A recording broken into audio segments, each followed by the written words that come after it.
नमस्कार, स्वागत है आप सभी का स्वास्थ्य चेतना में। मैं हूं नंदिनी और मेरे साथ हैं भारत सरकार आयुष मंत्रालय के board member doctor Ravindra Porwal जी।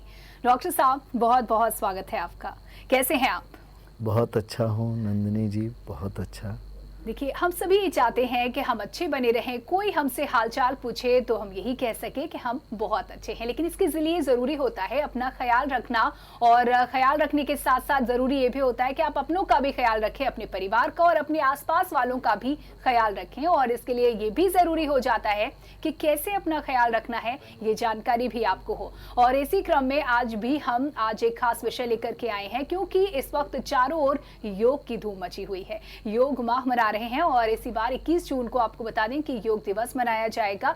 और योग को लेकर के उत्साह से हम सभी परिचित हैं। हम चाहते हैं कि योग हम अपने जीवन में लाएं, यानी कि हमारी जीवन शैली का हिस्सा हो योग। लेकिन योग कभी कभी बड़ा मुश्किल सा लगता है। योग अक्सर बड़ों का विषय लगता है कि बुजुर्ग जो मैच्योर हैं उनके लिए योग विषय है, लेकिन बच्चों के लिए योग का क्या महत्व है, बच्चों को किस तरीके से योग के प्रति प्रेरित करना है, ऐसे तमाम सवाल हमारे मन में आते हैं। और इस विषय पर आज हम डॉक्टर साहब से बात करेंगे।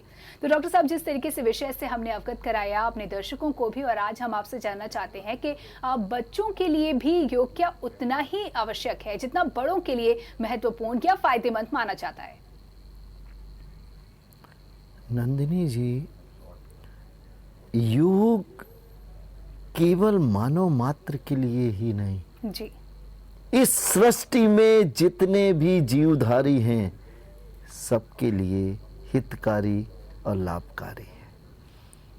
5 वर्ष से अधिक आयु के बच्चों के लिए अगर योग की क्रियाओं को 5 से 10 मिनट उनके जीवन में सम्मिलित कर दिया जाए तो उनके शरीर का इंटरनल डेवलपमेंट बहुत अच्छा होता है। बच्चे जल्दी बीमार नहीं होते, जल्दी अस्वस्थ नहीं होते, और सबसे बड़ी बात है कि शरीर के आंतरिक अंगों का विकास बेहतर से बेहतर होने के साथ साथ मन मस्तिष्क भी सशक्त और मजबूत होते हैं। उनकी सोचने की क्षमता बढ़ती है, उनकी याददाश्त बढ़ती है, उनकी स्मरण शक्ति बहुत तेज हो जाती है। जी, बिल्कुल। तो फायदे सिर्फ बड़ों के लिए ही नहीं बल्कि बच्चों के लिए भी हैं। और अगर बात की जाए डॉक्टर साहब, क्या कुछ ऐसे खास योग हैं जो खास तौर पर बच्चों को फायदा पहुंचाते हैं, उनकी उम्र को ध्यान में रखते हुए? नंदिनी जी, योग से आशय, योग के आसन या योग की वह क्रियाएं हैं जो शारीरिक और मानसिक आरोग्यता के लिए आवश्यक है। अब कौन कौन से आसन बच्चों के लिए हितकारी हैं, इसके लिए हमें बच्चों की समस्याओं को समझना होगा। जी। उदाहरण के लिए एक बच्चा, नंदिनी जी, 12 साल का है, 14 साल का है, खूब पढ़ाई करता है लेकिन स्मरण नहीं कर पाता। पढ़ाई किया, माँ को सुना दिया, टीचर को सुना दिया, और 3 दिन बाद उससे पूछो, बोले पढ़ा तो था लेकिन अब याद नहीं। जी जी, ये एक समस्या है। ये बच्चा देखने में शांत है लेकिन उग्र है। इसकी सोचने और समझने की क्षमता कम है। कब और किस वक्त बोलना चाहिए, क्या कहना चाहिए, ये इसकी समझ में नहीं है। जी। ऐसे बच्चों के लिए चरणासन बहुत हितकारी है, बहुत लाभकारी है। जी। तो मेरा आपसे निवेदन है, अपने दर्शकों से ये कहना है कि आप बच्चे की समस्याओं के लिए, कोई गंभीर रोग है अलग बात है, छोटी छोटी समस्याएं जो इन्हें बड़ी समस्याएं बन के रोग ग्रसित कर देती हैं, चाहे शारीरिक स्तर की समस्याएं हो, चाहे मानसिक स्तर की समस्याएं हो, इनका समय पर निराकरण करना चाहिए। इनका यौगिक पद्धति में उपचार ढूंढना चाहिए। औषधि उपचार की जगह इन्हें इनके व्यवहार में परिवर्तन लाके, इनके योग क्रियाओं का अभ्यास करा के इनके व्यक्तित्व को परिवर्तित करने की कोशिश जरूर होनी चाहिए। साथ ही साथ शरीर के आंतरिक अंगों को बल देकर, शक्ति देकर जो रुग्णता है, जो कमजोरी है, उसको ठीक करना चाहिए। बिल्कुल। देखिए, अगर कोई दिक्कत है तो योग उसमें निश्चित तौर पर हमारी मदद करता है, परेशानियों को तो दूर करता ही है। लेकिन जिस तरीके से आप डॉक्टर साहब बता रहे हैं कि कई बच्चों की व्यवहार संबंधी परेशानी होती है, कब क्या बोलना चाहिए, एक उदाहरण आपने दिया, तो इस तरीके की दिक्कत में भी योग मदद करता है। तो ऐसे में सवाल ये भी उठता है कि योग हमें इलाज तो देता है, योग हमारी मदद तो करता है, लेकिन योग से हम क्या क्या सीखते हैं? खास तौर पर बच्चे योग से क्या सीख सकते हैं? नंदिनी जी, योग तो एक आनंद में जी, एक प्रसन्नता में, एक खुशियों से युक्त जीवन जीने की कला है। लेकिन आज के सामाजिक परिवेश में बहुत कठिन हो गया है योग के सिद्धांतों को जीवन में उतारना, योग के सिद्धांतों के अनुकूल आचरण करना। क्योंकि एक व्यक्ति योग के सिद्धांतों का आचरण कर सकता है, लेकिन परिवार और समाज के दूसरे लोग नहीं कर सकते। जी, तो मेरा एक निवेदन है अपने दर्शकों से कि योग आनंदमयी है, योग अनंत खुशियां देने वाला है। योग आपको स्वस्थ रख के जीवन की दौड़ में आपको दूसरों से आगे रखने वाला है, आपका विवेक जागृत करता है, आपकी बुद्धि और विवेक के बीच में सामंजस्य स्थापित करता है।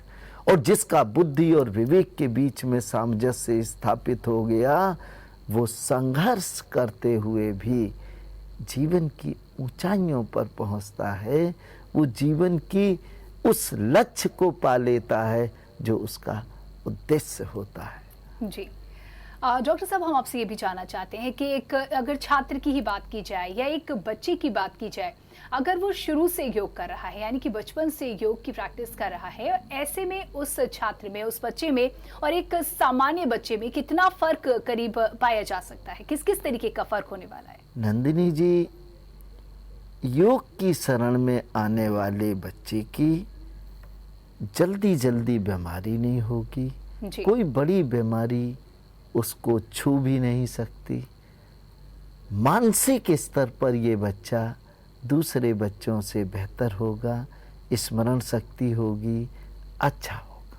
लेकिन यहाँ एक बात और कह दूँ नंदिनी जी, केवल योगा अभ्यास से ही आप अपने लक्ष्य को नहीं पा सकते, आपको आहार पर भी ध्यान देना होगा। जी, बहुत से ऐसे पढ़े लिखे लोग होते हैं जो ये जानते हैं जंक फूड खराब होता है, फास्ट फूड कभी घर से बाहर गए, कहीं दूसरी जगह गए, पेट भरने के लिए खा लिया, या कभी साल 6 महीने में एक स्वाद के रूप में खा लिया। लेकिन नंदिनी जी, आज क्या है जहां हम भूल करते हैं, ये अपने दर्शकों को बताना आवश्यक है कि हम योगाभ्यास कर रहे हैं और पत्नी ने बाजार से जलेबियां मंगा दी, खस्ते मंगा दिए, आप खा रहे हैं। मैं कहता हूं बुरा नहीं है, लेकिन फास्ट फूड, तला मसालेदार भोजन हमारे पाचन तंत्र को, हमारी पाचक ग्रंथियों को नुकसान पहुंचाता है, उन्हें अशक्त और कमजोर करता है। हम एक तरफ योगाभ्यास से अपने शरीर को सशक्त और मजबूत कर रहे हैं, एक तरफ हम योग करके, या एक उदाहरण दूं, एक तरफ हम अच्छे से अच्छा डिटर्जेंट पाउडर बना के लगा के अपने कपड़े को धुल रहे हैं, जी, बिल्कुल स्वच्छ कर लिया, उसमें नील टिनोपाल लगा के बहुत सुंदर कर लिया, जी, और फिर इस कपड़े को पहन के कीचड़ में लौट गए। बिल्कुल, क्या फायदा फिर? तो जो लाभ मिलना चाहिए, बहुत से लोग ये क्लेम करते हैं कि हम योग कर रहे हैं, कुछ लाभ दिखाई नहीं दे रहा। मैं ऐसे दर्शकों से कहता हूं कि वो अपने आहार को भी, विशेषकर उन पढ़े लिखे दर्शकों से जो पढ़े लिखे होकर भी खराब आचरण कर रहे हैं। नंदिनी जी, मैंने देखा है ऐसे पढ़े पढ़े लोग, प्रोफेसर रैंक के लोग, डॉक्टर्स, बाजार में खड़े होके जहाँ नीचे मक्खियाँ भिन भिना रही हैं वहीं समोसे खा रहे हैं, चाय पी रहे हैं। क्या ये उनकी सेहत के लिए उचित है? क्या उनके बुद्धि और विवेक का सामंजस्य है? शायद नहीं है। योग की क्रियाओं का शरीर के आंतरिक अंग मन पर अच्छा प्रभाव होता है, लेकिन इन मन और शरीर के आंतरिक अंगों को चलाने के लिए हमें शुद्ध भोजन, शुद्ध और सात्विक आहार की भी आवश्यकता होती है। ये जब दोनों मिल जाते हैं फिर आपको बीमारी दूर से ही आपसे दूर रहेगी, टाटा करेगी कि इस घर में हमारा बसेरा नहीं है, ये बच्चा, ये परिवार का सदस्य तो पूर्ण निरोगी रहेगा, आरोग्य रहेगा। बिल्कुल, यानी कि पूरी तरह से आप बीमारियों से जो है वो प्रोटेक्ट हो पाएंगे, बच पाएंगे। देखिए, अगर बात की जाए एक स्टूडेंट के लिए, क्योंकि बच्चों की बात हो रही है और बहुत कम उम्र में बच्चे पढ़ना शुरू कर देते हैं और उसके बाद जैसे जैसे उम्र बढ़ती है पढ़ाई का प्रेशर भी बढ़ता जाता है, लेकिन एक स्टूडेंट के लिए किस तरीके से, कौन से ऐसे आसन बताएंगे जिससे उसकी पढ़ाई में उसे मदद मिल सके और उसका दिमाग तेज हो, याददाश्त के लिए खास तौर पर? नंदिनी जी, चरणासन याददाश्त बढ़ाने वाला, बुद्धि और विवेक वर्धक आसन है जी। 30 सेकंड से लेकर 2 मिनट तक इस आसन का अभ्यास करने से बहुत हित होता है। यह आसन केवल बच्चे ही नहीं, बड़े और बूढ़े भी कर सकते हैं। इसके अलावा बच्चे के कॉन्फिडेंस को बढ़ाने के लिए सिंहासन, ऐसे बच्चे जिनको टॉन्सिलाइटिस की दिक्कत रहती है, एलर्जिक डिसऑर्डर रहते हैं और कॉन्फिडेंस लेवल लो रहता है, इम्यूनिटी कम रहती है, ऐसे बच्चे सिंहासन का अभ्यास करके पूर्ण लाभ प्राप्त कर सकते हैं। विमानान आसन, ऐसे बच्चे, ऐसे विद्यार्थी जो काम को टालते हैं।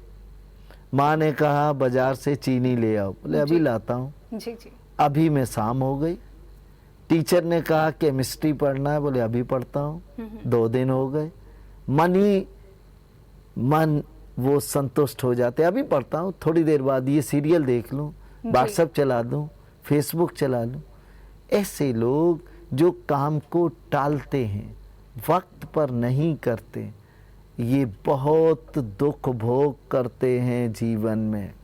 ऐसे लोग ज़्यादातर दूसरों के कहने में चलते हैं। नंदिनी जी, दूसरों ने कह दिया कि ऐसे करना है तो ऐसे ही करें।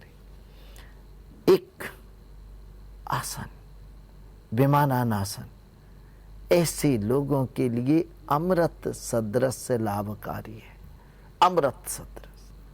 मैं एक उदाहरण देना चाहता हूँ नंदिनी जी, अपने दर्शकों को, अगर आपकी अनुमति हो तो। बिल्कुल जी। एक बच्चा दिन भर, मतलब स्कूल के बाद, स्कूल जितने बजे तक खुलता था उसके बाद वो बाजार में जाके मजदूरी करता था। किराना बाजार में, यहीं कानपुर में मजदूरी करके वो उतने पैसे कमाता था जितने पैसों में उसके पढ़ाई का खर्चा चल सके, घर परिवार से उसे न लेना पड़े, बल्कि घर में कुछ सब्जी, कुछ फल भी लेता जाए। और ये मजदूरी करता था। ये 12th पास बच्चे की बात कर रहा हूँ जी। नंदिनी जी, उस बच्चे ने, उसकी माँ मेरे पास लाई, 5 साल पहले की बात है। मैंने कहा ये भगवान स्वरूप बच्चा है जो इतनी मेहनत करता है, भगवान इसका कल्याण करे। उस बच्चे ने मेडिकल एंट्रेंस की एग्जाम दी और फेल कर गया। नंदिनी जी, जी जी। वो फेल कर गया। माँ ने कहा, समाज के सभी लोगों ने कहा कि तुम स्कूल छोड़ दो, तुम काम करना छोड़ दो। माँ ने कहा आधे पेट रहो, लेकिन आधे पेट खाना खाओ, लेकिन उसने किसी की नहीं सुनी। और जो किसी की नहीं सुनता, केवल भगवान की सुनता है, अपनी आत्मा की सुनता है। नंदिनी जी, उस बच्चे ने कानपुर में GSBM मेडिकल कॉलेज में अगले साल एडमिशन पाया। जी जी। और आश्चर्य की बात यह है कि पिछले वर्ष उसका MBBS का इंटर्नशिप चल रहा था। नंदिनी जी, जी जी। उस इंटर्नशिप के दौरान काम बहुत था। 8-8, 10-10 घंटे प्रोफेसर लोग, टीचर लोग, डॉक्टर लोग उसको काम पे लगाते थे। और नंदिनी जी, उसने उस काम को आनंद का चीज समझा, उस काम को एंजॉय किया और घर में 2-3 घंटे केवल पढ़ाई की। मैंने उसे एक मंत्र दिया था, वो मंत्र यहाँ शेयर नहीं करना चाहता हूँ कि क्या पढ़े और कैसे पढ़े जी। और PG में उसका एडमिशन हो गया। PG में एडमिशन हो गया। मायने रखता है, बिल्कुल। उस बच्चे ने अपनी मेहनत के साथ साथ, जो मैं आखिरी में बताना चाहता हूं सार, मेहनत के साथ साथ प्रतिदिन 2 मिनट चरणासन, 2 मिनट विमानासन और 2 मिनट सिंहासन का अभ्यास किया। सिंहासन का इसलिए कि उसका कॉन्फिडेंस लेवल ना गिरने पाए, क्योंकि उसको जो भी मिलता था वो कहता था अभी कुछ नहीं होगा, कुछ नहीं, तुम पास नहीं कर पाओगे PG के एग्जाम, और तुम्हें मेहनत बहुत है। ये उसने मेहनत को कुछ नहीं समझा, उसने अपने को कभी थका महसूस ही नहीं किया और इन आसनों की कृपा से अपने लक्ष्य को प्राप्त कर लिया। मैं अपने दर्शकों से विनम्रता पूर्वक निवेदन करना चाहता हूँ, यही योग का मार्ग है जो मार्ग आपके जीवन के लक्ष्य को आसानी से, सुगमता से प्राप्त करा दे। दूसरों के कहने से कि हम 10-10 घंटे खड़े रहते हैं, थक जाते हैं, थकिए नहीं, थकिए नहीं। थकना मानसिक सब्जेक्ट है। 10 घंटे आपसे ज्यादा, 12 घंटे, 15 घंटे भी दूसरे लोग खड़े रहते। रेलवे का कुली तो सामान लेके दौड़ता रहता है 12-12 घंटे और उसके बाद घर में जाके अपना भोजन बनाता है। इसलिए कभी भी किसी भी के भी कहने से अपने कॉन्फिडेंस लेवल को मत गिराएं, और ये 3 आसन आपके जीवन को सफल बना देंगे, आपके लक्ष्य को उपलब्ध करा देंगे। बिल्कुल। देखिए, बड़ी समस्या होती है कॉन्फिडेंस का कम होना, लेकिन इस उपाय से, ये जो आपने आसन बताया है, इससे हम उम्मीद करते हैं कि जो हमारे दर्शक हैं और उनके जो बच्चे हैं वो इससे लाभान्वित होंगे। एक बड़ी समस्या जो आमतौर पर पाई जाती है, देखिए ये सच है कि बच्चे चंचल होते हैं, चंचल होना उनका सामान्य है, लेकिन बच्चों में यही चंचलता जब जरूरत से ज्यादा हो जाती है, हद से ज्यादा हो जाती है, तो लर्निंग प्रोसेस इससे प्रभावित होता है। तो इस चंचलता को बैलेंस करने के लिए संतुलित मात्रा में हो, उनके लर्निंग प्रोसेस से अफेक्टेड ना हो, यानी कि दुष्प्रभावित ना हो, इसके लिए कोई आसन बताएं। नंदिनी जी, चरणासन ऐसे बच्चों के लिए अमृत सदृश लाभकारी है जी। एक बार 2-2 मिनट तक, 1 मिनट सुबह और 1 मिनट शाम को बच्चे को करवा के तो देखिए, 2 सप्ताह में कायाकल्प होगा, बच्चे के सोच में बदलाव आएगा। जो हाइपर एक्टिव बच्चा है, अति चंचल बच्चा है, उसमें बहुत सुधार आएगा। और सबसे बड़ी बात, एक बात और मैं शेयर करना चाहता हूँ नंदिनी जी, आपने बहुत अच्छा प्रश्न पूछा है, बहुत साधुवाद, धन्यवाद। बहुत अच्छी बात पूछी है। थोड़ा बड़े बच्चे, जी जी, थोड़ा बड़े बच्चे ज्यों ही बड़े की श्रेणी में आए, वो अपने को सबसे बुद्धिमान समझने लगते जी। वो परिवार को, पेरेंट्स को कुछ नहीं समझते। वो विवेक शून्य आचरण करने लगते हैं। ये आचरण उनके कैरियर को चौपट कर देता है, उनके व्यक्तित्व को खराब कर देता है। लेकिन आज अनेक परिवारों की ये समस्या है, अनेक परिवारों। जी। कुछ सीनियर सिटीजन, कुछ वृद्ध लोग भी अपने को, यहाँ बीच में नंदिनी जी वृद्ध को भी जोड़ दिया। जी, बिल्कुल परिवार का हिस्सा है, बिल्कुल। हाँ, कुछ वृद्ध लोग भी विवेक शून्य आचरण करते हैं, विवेक शून्य। ऐसा भी के लिए उचित नहीं होता। हर व्यक्ति को अपने दायित्व को और अपने सम्मान को बचा के ही आचरण करना चाहिए। और आज की नई पीढ़ी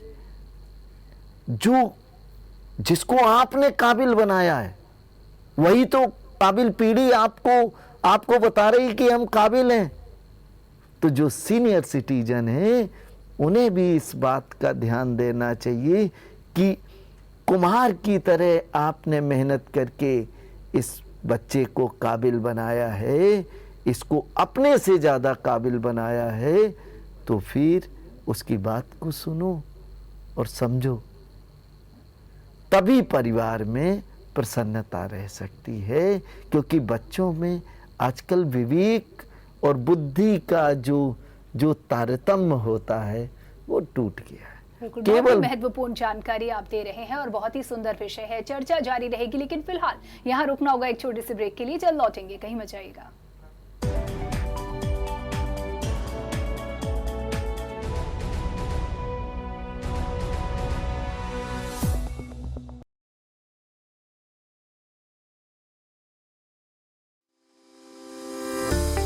Dayanand Saraswati inter college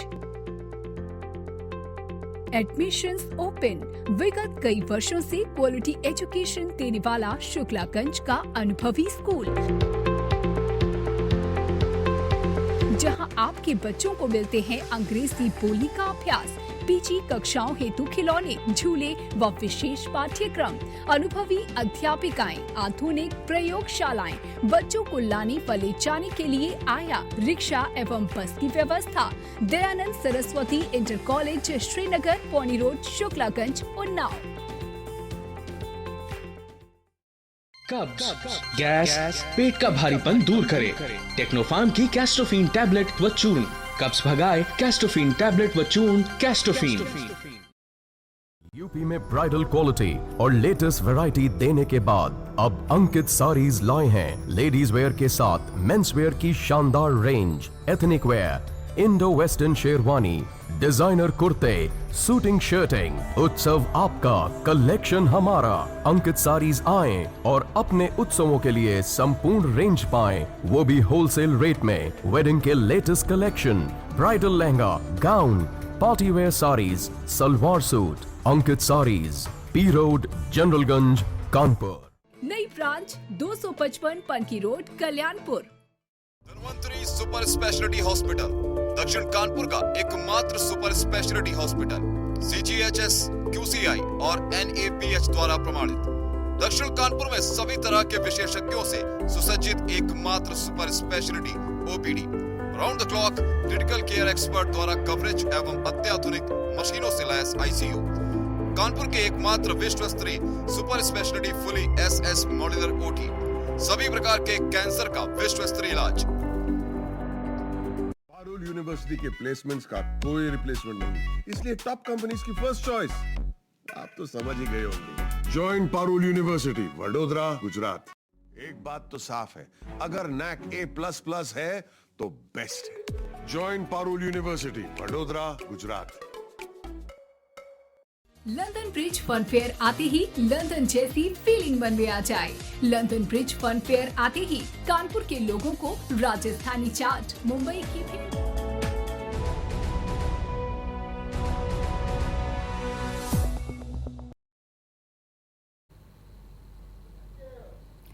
break के बाद आप सभी का एक बार फिर से स्वागत है। स्वास्थ्य चेतना देख रहे हैं आप, और आज हम समझ रहे हैं योग को और बच्चों के लिए योग कैसे उपयोगी है। इस विषय पर बात करते हुए आगे बढ़ते हैं। डॉक्टर साहब, जिस तरीके से बच्चों के स्वभाव को लेकर बातचीत हो रही है और योग की उसकी भूमिका पर बात हो रही है, बच्चों के स्वभाव का एक बहुत ही महत्वपूर्ण हिस्सा होती है। ज्यादातर बच्चों में हम पाते हैं कि वो जिद बहुत करते हैं, जिद्दी होते हैं, जरा से लाडले हुए जिद करना उनका शुरू हो जाता है। ये जिद सामान्य रहे, अतिरिक्त जब हो जाती है, क्योंकि अति किसी की भी ठीक नहीं होती है, तो ये इस जिद की जब अति हो जाए तो इसमें योग की क्या भूमिका है? नंदिनी जी, कुछ ऐसी समस्याएं हैं जिनका औषधि उपचार नहीं है जी।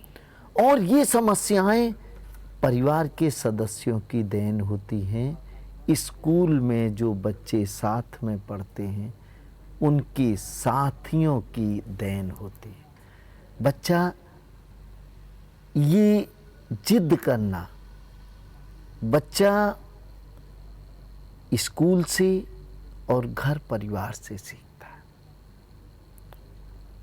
अब ये समस्या का समाधान कैसे हो?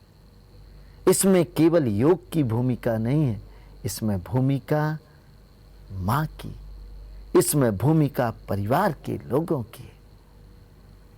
बच्चे को शांति के साथ बैठा के, और ऐसे बच्चे, जिद्दी बच्चे नंदिनी जी अक्सर बैठते नहीं, वो अपने को दूसरों से काबिल समझते, और अगर यही स्थिति बनी रहे तो बड़े होके तो ये घर में एक उपद्रव का कारण बन जाते, पेरेंट्स को दुख का कारण बन जाते जी। तो ऐसी स्थिति में बच्चे को बैठ के पेरेंट्स को अपने संघर्ष को समझाना चाहिए कि बेटा, हमने फटा कपड़ा पहन के तुम्हें साबुत शर्ट पहनाई, बेटा हमने तुम्हें खुद लीची ना खा के तुम्हें खिलाई जी।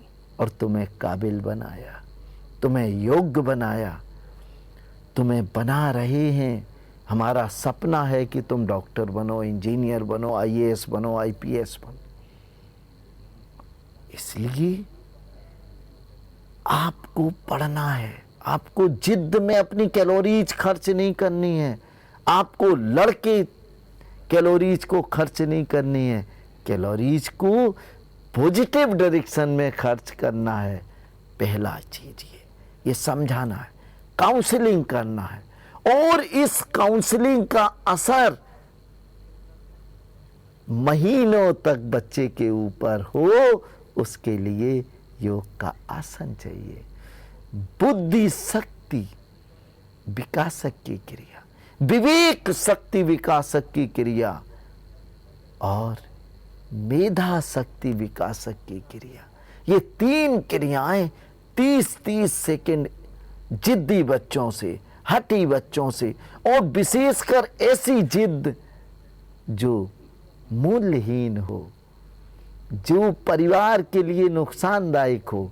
जैसे बच्चे जिद कर लें कि हमें ब्रांडेड जूता पहनना है, परिवार की आमदनी 20,000 रुपये महीने है, 25,000 रुपये महीने है, और वो 8,000 का जूता चाहते हैं। ऐसी स्थिति में माँ का दिल होता है कि हम इसको जूता दिला दें, लेकिन जब पॉकेट में हाथ डालते हैं तो सोचती है अभी बहुत खर्चे हैं, थोड़ा बचा। बच्चे का विवेक नहीं जागृत। यही विवेक जागृत होने के लिए, यही हट कम करने के लिए ये 3 यौगिक सूक्ष्म क्रियाएं आप 4 हफ्ते करा दीजिए। जीवन भर करा दें तो बहुत अच्छा है। 4 हफ्ते के अंदर बच्चा सोच बदल जाएगी, उसका विवेक जागृत हो जाएगा, और उसके स्वभाव में ऐसा परिवर्तन होगा कि आप देख के दंग रह जाएंगे। बिल्कुल। तो महज 4 हफ्तों में परिवर्तन आएगा, और अगर ये योग, ये आसन हमारे जीवन शैली का हिस्सा बन जाते हैं, तब तो व्यक्तित्व ही पूरी तरीके से और सकारात्मक रूप से बदल जाएगा। डॉक्टर साहब, बात मैं करना चाहूंगी मोबाइल एडिक्शन की। देखिए, मोबाइल एडिक्शन वैसे तो हर उम्र में होता है, लेकिन बच्चों में खास तौर पर अगर ये एडिक्शन हो जाता है तो उनके लिए बहुत ज्यादा घातक होता है। और ये एडिक्शन हटाना, यानी कि मोबाइल का बहुत ज्यादा इस्तेमाल करना, इसे बदलवाना, इस आदत को बहुत ही टेढ़ी खीर पेरेंट्स के लिए साबित होता है। क्या इसके लिए भी कोई योग आसन आप बताएंगे? नंदिनी जी, आज के युग में 10 साल से लेके 30 साल तक की उम्र के विद्यार्थी या युवक, नवयुवक ये मोबाइल पर, सोशल मीडिया पर बहुत कैलोरीज खर्च करते हैं जी। और बाद में एग्जॉस्ट हो जाते, थक जाते, क्योंकि मेंटल एनर्जी तो लिमिटेड है। मैं एक उदाहरण दूं नंदिनी जी अपने जी, बिल्कुल। दर्शकों को। जी। एक बच्चा है बैंक में असिस्टेंट मैनेजर, पीओ की पोस्ट पे। मैं उदाहरण ऐसे दे रहा हूँ जो मेरे हृदय तक जिन्होंने हमें शिक्षा दी। जी। एक असिस्टेंट बैंक मैनेजर है बच्चा, उस बच्चे को असिस्टेंट मैनेजर का नौकरी मिल गया, स्टेट बैंक में मिल गया, अच्छी बैंक में अच्छी पोजीशन में मिल गया। अब ये बैंक से घर आके थका हूँ, लेट जाए, थक गया हूँ और 10-11 बजे रात तक कंटिन्यू फेस